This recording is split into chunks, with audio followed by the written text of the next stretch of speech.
Live now, live now, live now. Good morning. Thank you for being here. Idaho is currently reporting 9 confirmed cases of coronavirus. Counties with confirmed cases include Ada, Blaine, Madison, and Teton. The situation with coronavirus is changing hourly in Idaho and elsewhere. Our focus remains the same: to slow the spread of coronavirus for 2 main reasons. First, to protect the elderly and the health compromised, and second, to preserve capacity in our healthcare system. This is a very challenging and uncertain time, but I want to assure Idahoans we are working around the clock to expand access to testing and ensure we can handle the many, many aspects of our lives that are impacted by this situation. Idaho will adopt the White House and CDC's latest guidelines, which they are calling 15 days to slow the spread. Through the end of the month, I encourage Idahoans to do the following things. Do not visit nursing homes, retirement homes, or long-term care facilities unless to provide critical assistance. But still, find alternative ways to connect with loved ones in these facilities, like phone, text, FaceTime, and others. Avoid discretionary travel. Avoid social gatherings of more than 10 people. Continue to practice good hygiene. Work from home whenever possible, unless you work in critical infrastructure industry such as healthcare, medicine, and food supply. Take advantage of the many drive-through pickup or delivery options for food. Businesses are stepping up to make these options even more available than before in order to serve customers and to keep people working. These are all best practices to keep you and your neighbors healthy.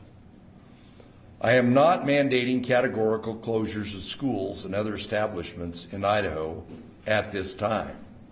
I leave it up to local leaders and operators of those facilities to make their own judgment calls about whether to do that. Idaho is a very diverse and expansive state. A solution in one area might not be the solution in another part of the state. Right now, our state public health experts and CDC tell us that schools should be closed in areas with community spread or immediately surrounding areas of community spread, or if coronavirus has been identified in the population associated with the school. That could change, but that's the situation right now. It is critical for Idahoans to stay home if you feel sick. Call your medical provider if you think you should be tested for coronavirus. If you are in the category of a vulnerable population, elderly or health compromised, definitely stay home and away from other people for the next few weeks. If you are a caretaker, be cognizant of your risk profile. I know this situation is very hard on a lot of Idahoans. I urge us all to think about each other right now. If your neighbor is a vulnerable part of the vulnerable population, ask them how you can help. If you know a healthcare or public safety worker who needs child care or help taking care of things at home, reach out to them. We absolutely need to maintain a strong healthcare and public safety workforce right now. Please do not hoard groceries and household products. America's supply chain is the strongest in the world. Grocery stores will stay open and will be continually restocked.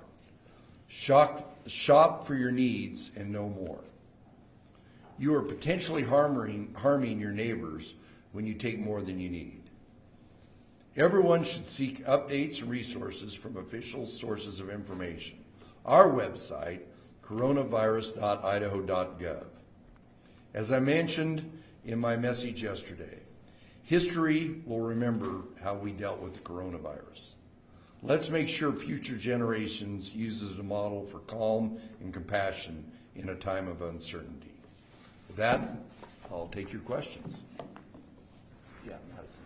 You said in some of your recent press events and on the telecom call yesterday that you are looking into child care options for those that are needing it. What are you We are actually, we're looking at licensing flexibility to funding support. We're working with our state and federal partners. I didn't plant this question. To understand what options are available. If facilities have specific needs that allow them to operate more effectively during this time, we're encouraging them to call the Department of Health and Welfare to explore funding and licensing flexibility that may be helpful in their unique circumstances. For the people that are, have dialed back but may be thinking about closure, addressing child care is a big issue. That's frankly part of our critical infrastructure is my healthcare workers. They have to know that there's an options for them. So we think that's critical. All the states are struggling with this. We're trying to give maximum flexibility to the licensing. The state doesn't license child care, but the cities do, and we're having a conversation with them about that. So, yeah. With your recommendation on groups of 10 or fewer, are you asking the state legislature to wrap up today? I've had multiple conversations with legislative leadership. I think it's their intent to get out of town today. Keith? How many cases are anti-community spread at this point? Has that been determined? No. No, that it hasn't been community spread, or No. it hasn't been determined? Well, it hasn't been determined. That's. You mentioned that you've talked with legislative leaders and that their intention is to get out of town today. But under the Supreme Court decision a couple of years ago, legislative leaders have been clear that they feel they need to remain in session until they've gotten all their bills to you so that they can respond to vetoes. How will that play out? Well, that's up to the legislature. In Ricks v. Denny, matter of fact, I read that last night. Some of my nice reading. Read the entirety of the lawsuit last night. They, under their interpretation of it, and under it, they're saying that they need to stay here. Just this morning, I got a few bills on my desk.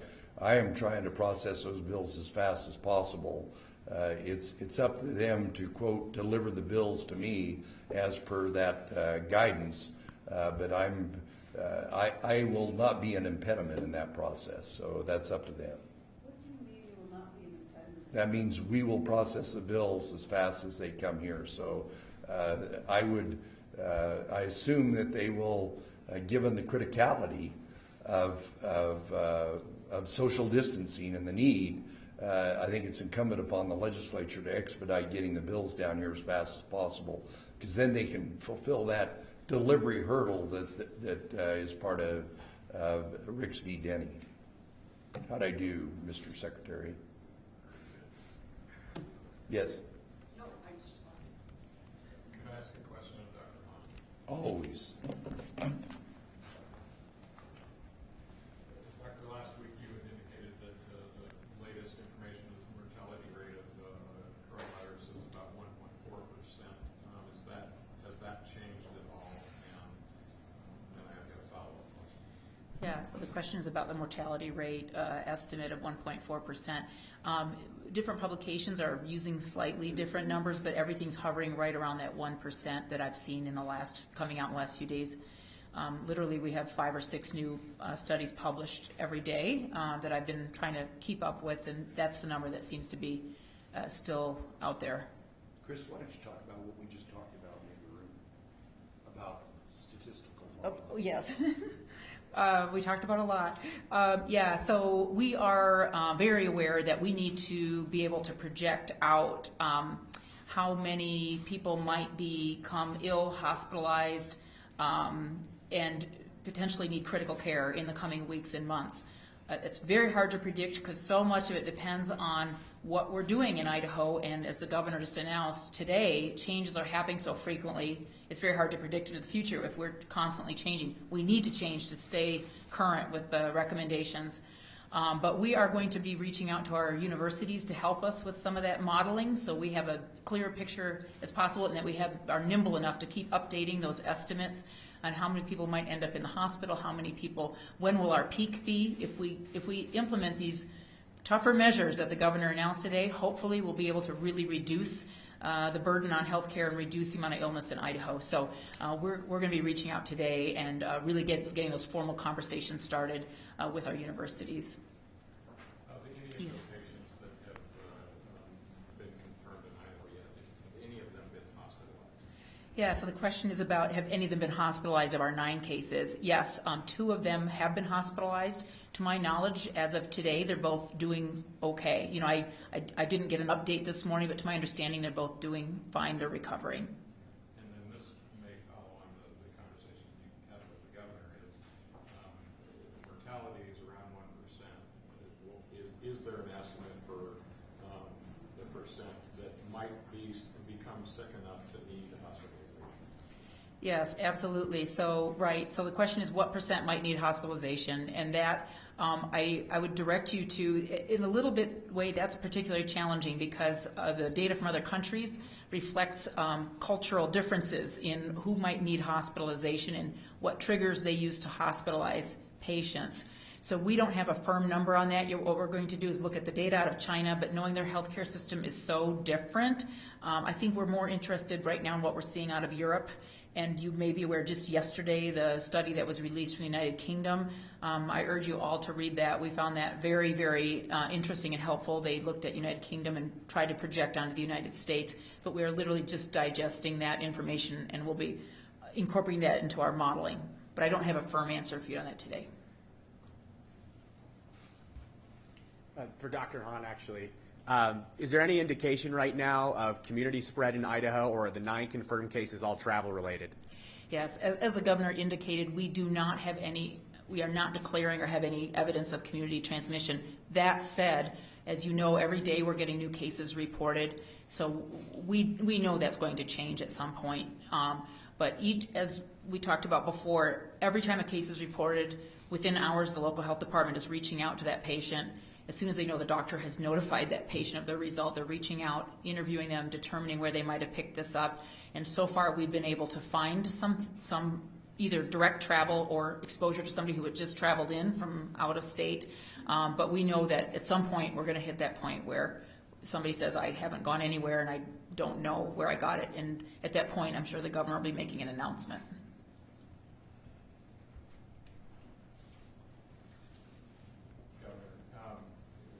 Whatever the percent here of coronavirus patients who end up hospitalized, am I correct that the steps you're taking, that you've taken over the last week, that a lot of them are focused on that percentage, that you wouldn't be taking these steps if we were all just going to get mildly sick from this bill? Well, that, as I think I've said in both press conferences, there's 2 variables. How fast, well, there's actually 3, how many people are going to get sick, but there's pretty good concurrence over a certain period of time. If everybody gets exposed until such time as there's a vaccine, and so till other time that there's going to be a certain percent that are going to be, that are probably going to get exposed to this. Some of them it's going to be almost de minimis. And we think that's part of the issues taking place in other areas. There were a lot of people who had subclinical signs. I'm practicing. Tell me, have my state epidemiologist tell me if I get off base. But there, and that's where some of this has grown. But we want to spread this thing out to where our hospital capacity. And the other thing we're trying to do is increase hospital capacity. Today, our Board of Medicine met this morning at 7:30 about what they can do in licensing, about people that are either retired or other people that are out there, what we can do with PAs, what we can do with nurse practitioners. We're trying to raise the one line, or we're trying to flatten the curve, and those are the 2 things we're working on. Yeah, Keith? Governor, I know these are recommendations. Do you foresee down the road maybe taking more serious steps and issuing some types of orders limiting social interaction? Yes. What would those be? Well, it depends. I mean, there are all these variables, and that's that's what we talked about. As these variables change, what we need to do will change. So it all depends. We have the benefit of learning from other countries and other states, given the fact that we were one of the last states. So the good work that Health and Welfare and Dr. Hahn and our group have put together is we're preparing for that. But you know, it's a mathematical calculation. If X happens, we do Y. And then how happy are you with the way Idahoans are responding now to your suggestions? You know, I am for the most part pleased. I think I mean this is a very stressful, you know, turn on any of the major media. It's you know, I'm concerned about the stress level. I'm concerned about these people being home. I'm concerned about people being off work. I'm concerned about people who a week ago, you know, might have been just trying to get their economic nose above the water. And you know, there are a lot of stress factors out here. And given the stress factors, I always have great confidence in the resiliency of Idahoans for a variety of reasons. I think what Congress did or is doing today will make a difference. There'll be some sort of an economic safety net that we're still trying to get the details of. But I mean, given the magnitude of this issue, I think for the most part, most Idahoans understand that we're in this together, and the fact that Idahoans have a natural propensity to help their neighbors, I think is going to be one of the best things we have going for us. Mr. President, what advice would you give the legislature as we are still... These legislators are always interrupt you, so. And they show up late and didn't hear my first answer to the question. But Senator, I said that I'd talk to, before your caucus showed up, I said that I had talked to legislative leadership, and I understood it was their intent to be out here today, and that's what I know. So. Okay, well, majority leadership wasn't there. Well, I talked to both of you yesterday also. So. Along the same lines, given the guidelines that you're discussing, should we all be here in the Capitol right now? Should the legislative session even be operating today? Well, we will probably continue to refine how we reach out to the media, and this is just one of those mathematical calculations. One of those mathematical calculations is at X time, when this happens, we do Y. We will probably, if we're like some of the other states and get there, my conversation with my fellow Idahoans in the media will be with more distancing. That's just one example of it. And I'm grateful to the legislature for their some of the technology funding they gave us for all the services of government, including the communications out of my office. We're two different branches of government, and you know, I gave the recommendations. They are, I hope, hours away from consummating their work. So. But Senator Winter announced on the floor yesterday that the Senate would continue its work until there was a confirmed coronavirus case in the state capitol building. What do you think of that position? That we are separate branches of government, and I will speak for the executive branch, and the legislature can speak for their branch. Yes. We seem to be getting a lot of comments at the news agencies, frustrations from people that these are recommendations and not orders for things to be closed. Could you clarify for the people of Idaho why you're doing recommendations and not closures at this point? I think my text did that. We're following CDC guidelines about what the best practices are. We've learned from other states, and I'm concerned. And I'm sure my friends in the media will start writing about it, about some of these, I could say, arbitrary decisions in some of their areas where they closed everything down, and now they're, you know, the issue of what do you do about child care? What do you do about, and the big question is, when do you open things back up? That's why we're adopting the White House's 15-day plan that I just went through the points in. But given the dynamics of it, Governor DeWine, I was on a call with him, but you go to a state where everybody goes to work by mass transit. Is way different than Idaho, where everybody goes to work in their own automobile. So things are different. As I said, Idaho is a very diverse and expansive state, and what works in Cleveland is not what works in Yellow Pine.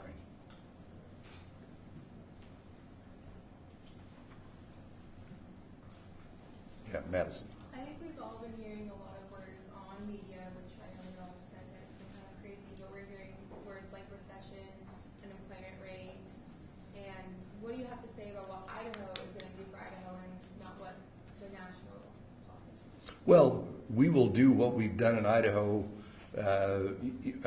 up until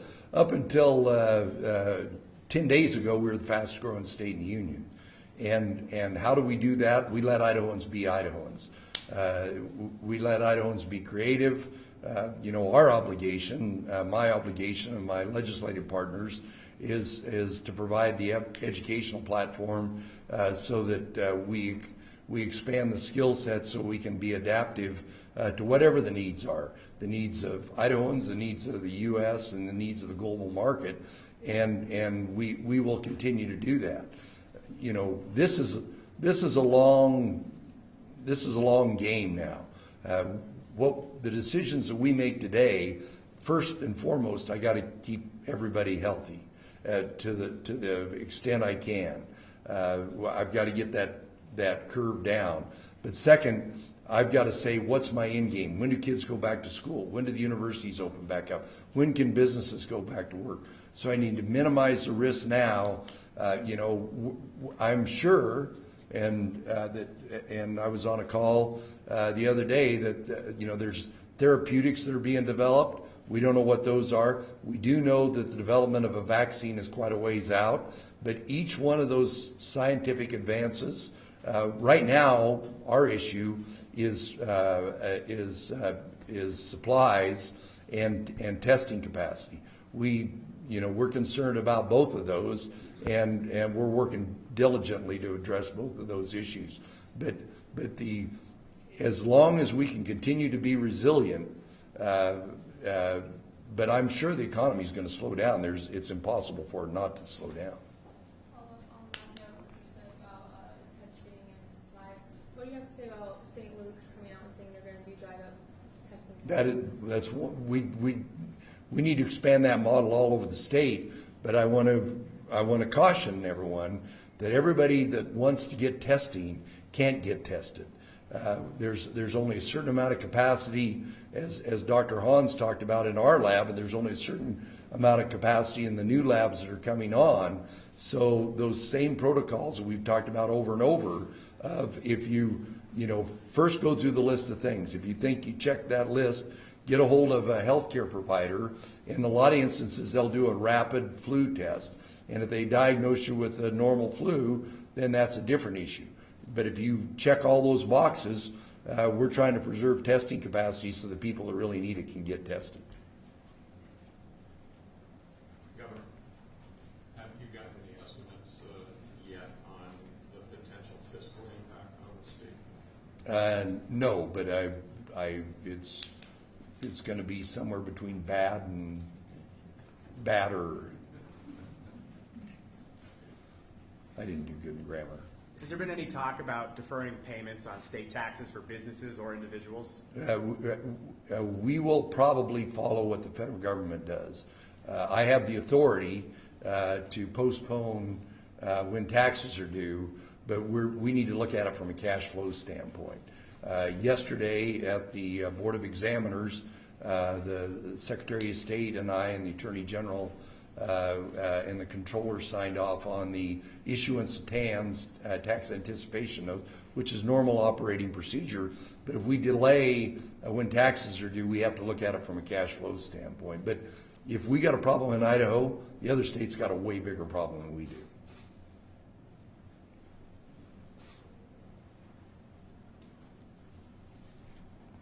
All right, thank you very much.